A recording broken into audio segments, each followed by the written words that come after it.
right, so this is a review of solving equations. I'm going to start with this problem on the left-hand side of my screen. We have 4 plus x equals 9. Now we need to think about how we can keep both sides of our equations equal so that I can get x by itself and figure out what that mystery number is. So what I'm going to do is I'm going to take 4 away from the left side of this equation. And if I do it to the left side, I also need to do it to the right side of my equation to keep it balanced.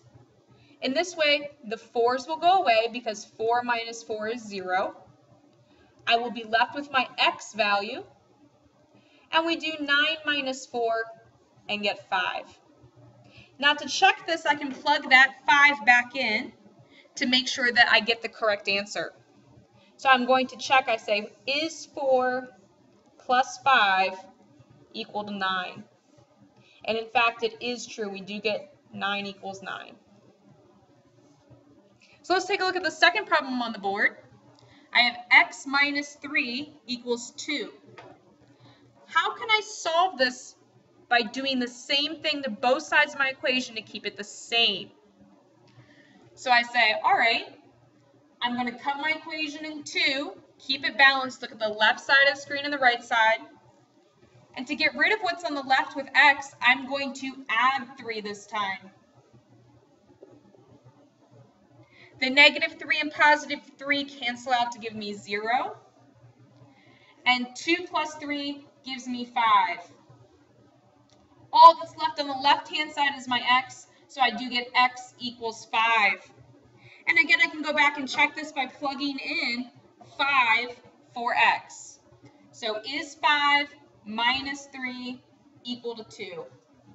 And we find out that it is true.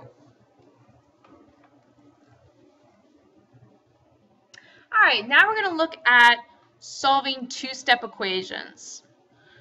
So again, I'm going to start with the problem on the left-hand side of the screen, over here.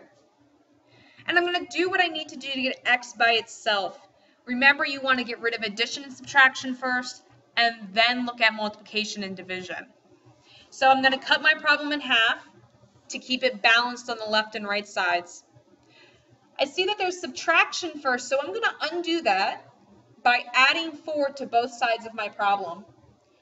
The negative 4 and positive 4 cancel to give me 0. I'm left with 10x equals 20. Now I still don't have x by itself, so I need to get rid of that 10. This is multiplication, so to undo multiplication, I must do some division.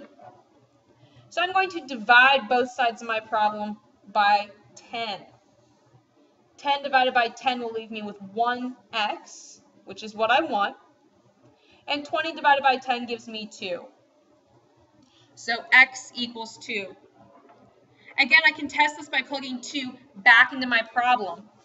So I'm going to say, is 10 times 2 minus 4 equal to 16? If I do 2 times 10, I get 20, and 20 minus 4 is equal to 16. Now I'm going to take a look at the problem on the right. I've got 3x plus 1 equals 5. So I'm going to cut my equation in half to keep it balanced. And I need to get rid of addition and subtraction first. So I'm going to subtract 1 from both sides. My positive and negative 1 cancel out. I'm left with 3x equals 4. Again, I still have 3 times x. So to undo this multiplication, I'm going to divide. So if I divide both sides by 3, my 3's cancel to give me a single x. And 4 over 3, we can leave that as 4 over 3. Or we can put that as a mixed number of 1 and 1/3. Once again, I can test this to make sure it works by plugging in 4/3 for x. So is 3 times 4/3 plus 1 equal to 5? Oops, I wrote a 5. Plus 1 equal to 5. So when I multiply this by fractions, my 3's will cancel and I'll be left with a 4 plus 1 equals 5, which again is true. And let's move on to the last part now. We're going to look at multi-step equations. What you'll notice now is we have x on both sides of the equation. What I like to do is I like to take the smaller value of x and move it. I'm going to cut my equation in half, and I'm going to pick out the smaller value of x. So I have a 4x. I'm going to move that over here with this x, and to do so, I'm going to subtract it. So what I do to the right side of the equation, I do the left side, and I have 6x minus 4x, which leaves me with 2x on the left side of my equation. I haven't changed any of my other constants yet, so I'm just going to write those in. Now I say I need to get rid of addition and subtraction. I've put my x's together. I want to get this 2x by itself. So to do so, I'm going to subtract 2 from both sides of my problem. 2 minus 2 gives me 0. I'm left with 2x equals 6. And just like in the previous problem, the last thing I need to do is to get rid of that 2 in front of my x. This is multiplication, so to do that, I'm going to have to divide. We always do opposites to get rid of things. So now I have x equals 3. I can go ahead and plug that in to make sure it works. So I'm going to ask myself, is 6 times 3 plus 2 equal to 4 times 3 plus 8? On the left side, 6 times 3 gives me 18. 18 plus 2 gives me 20. Is that the same as 4 times 3 plus 8? 4 times 3 is 12. 12 plus 8 is 20. So my problem worked. Now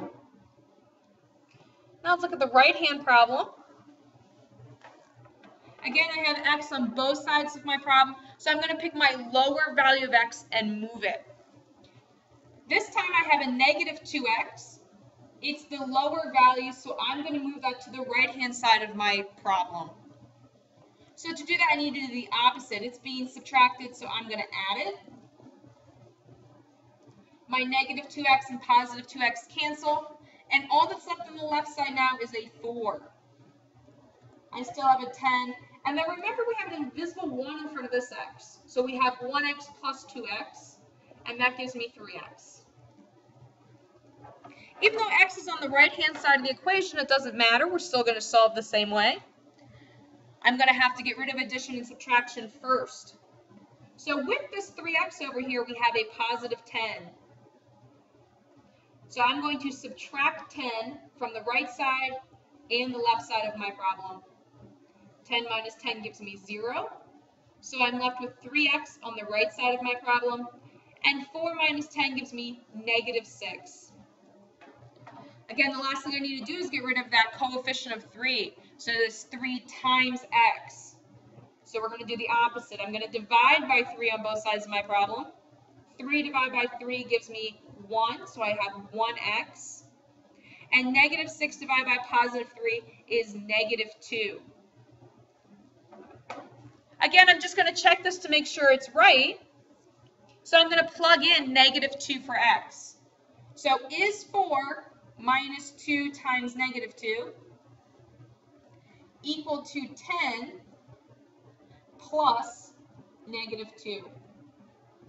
On the left side, negative 2 times negative 2 is going to give me a positive 4. So I now have 4 plus 4, which is 8. And we need to check, is that equal to 10 plus negative 2? 10 plus negative 2 is the same as saying 10 minus 2. And 10 minus 2 is 8. So once again, my problem worked.